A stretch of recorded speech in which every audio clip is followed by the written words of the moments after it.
Welcome to Faith Under Fire. When I was an atheist, I thought the Bible was a hopelessly outdated book that was contaminated by legends and mythology, especially the Gospels with their stories about turning water into wine and healing the blind and casting out demons and resurrections from the dead. I mean, come on. How can anybody in the 21st century really believe that stuff? Besides, weren't these ancient biographies of Jesus actually written so long after his life that they can't be trusted? Well, maybe you shared some of these same misgivings about the writings of Matthew, Mark, Luke, and John. And if so, I think you're really going to enjoy today's discussion. We're going to examine the question of whether the Gospels are merely fanciful stories based on wishful thinking, or whether they actually do report accurately about the life, teachings, miracles, death, and resurrection of Jesus. You're going to be hearing a debate between a noted skeptic and a highly regarded New Testament scholar. And I hope you'll be willing to offer your own opinions on the matter as well. After all, this isn't some irrelevant side issue. I mean, few things are as foundational to Christianity as to whether its core documents can be trusted. So have a great discussion.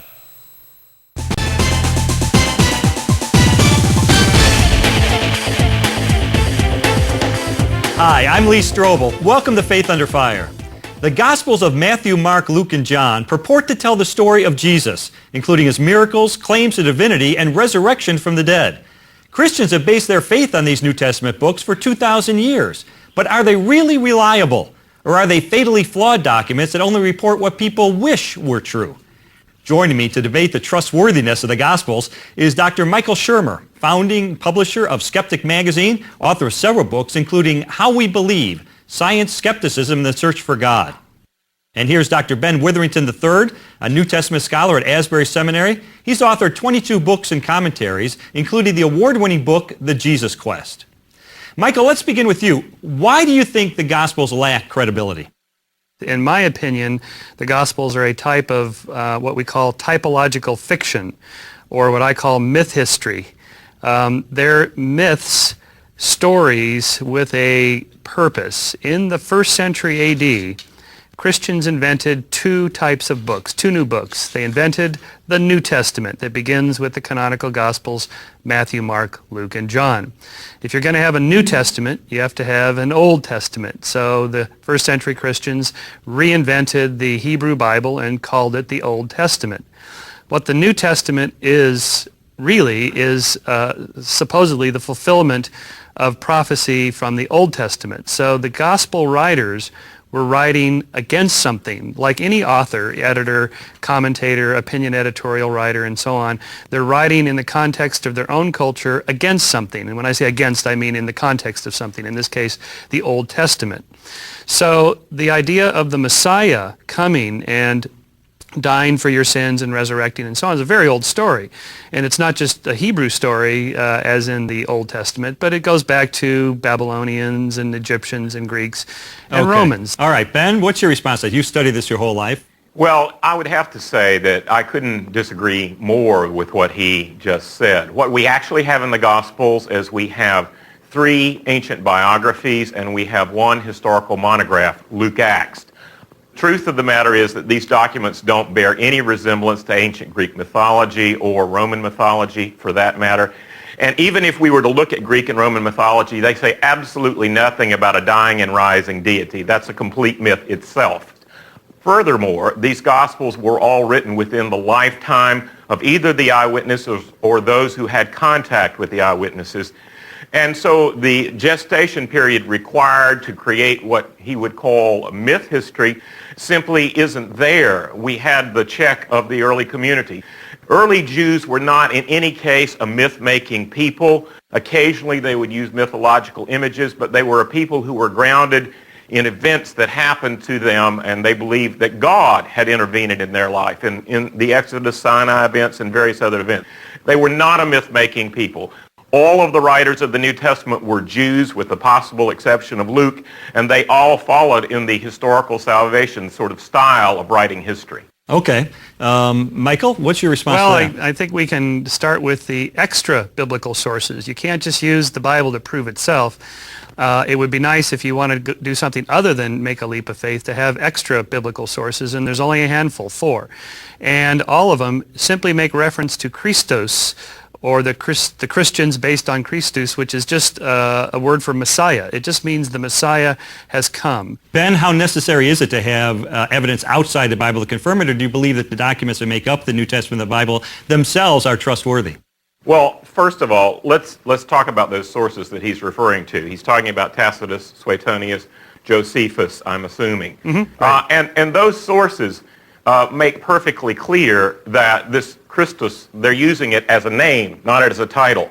It's not being used as a title. It's not ho Christos. It's not Christus in the Latin. It's a name. It's a synonym for the name Jesus. And only one person who was called that in the 1st century A.D. Was said to have been crucified under Pontius Pilate. And that's the factoid that all of them report about this. So we know it's a particular person in mind. It's also not true that ancient Greeks and Romans had Messiah figures in the same way that Jews did. They were not looking for crucified and risen Messiah figures. Indeed, even early Jews are surprised by this idea. It's something new in the Gospels.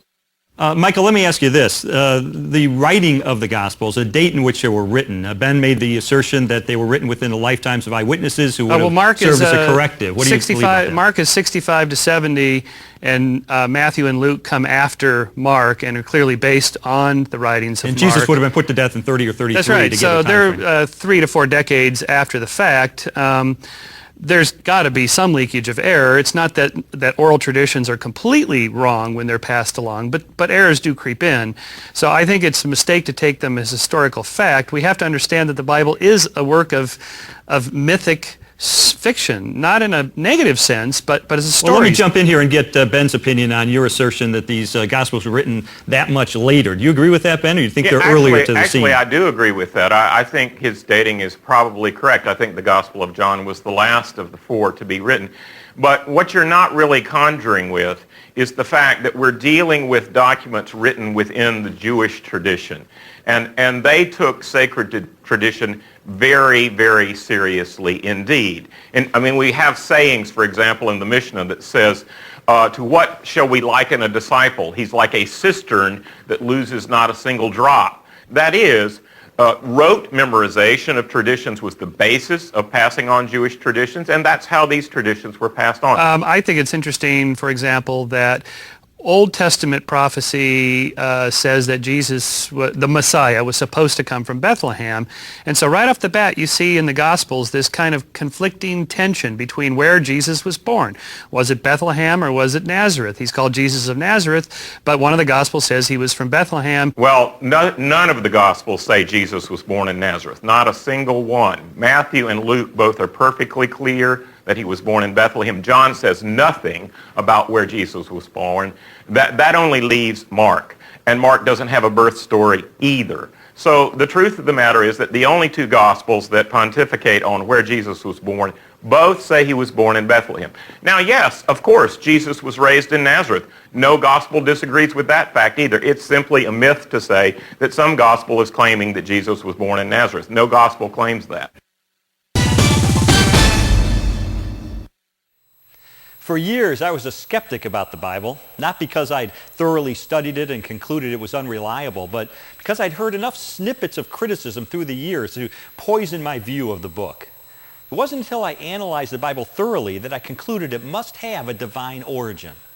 Not only is its wisdom breathtaking in its beauty and its depth, especially in the Proverbs and the Psalms and Jesus' teachings, but the Bible is based on key eyewitness accounts. It has repeatedly been corroborated by archaeological discoveries. It has specific predictions that were made hundreds of years in advance that were literally fulfilled against all mathematical odds. And it contains credible and well-documented miracles that confirm its message. The Gospels, which describe the life, teachings, miracles, death, and resurrection of Jesus, reflect eyewitness testimony and bear the unmistakable earmarks of accuracy. As I describe in my book, The Case for Christ, there's persuasive evidence that the gospel writers intended to preserve reliable history, were able to do so, were honest and willing to include difficult to explain material, and didn't allow bias to unduly color the reporting. The harmony among the gospels on essential facts, coupled with different perspectives on some of the details, lends historical credibility to the accounts. What's more, the early church couldn't have taken root and flourished right there in Jerusalem if it had been teaching facts about Jesus that his own contemporaries knew were exaggerated or false. So let me ask this. Do you know of any other religious book that matches the credentials of the Bible? Think about that for a moment as you chart where you stand on this issue.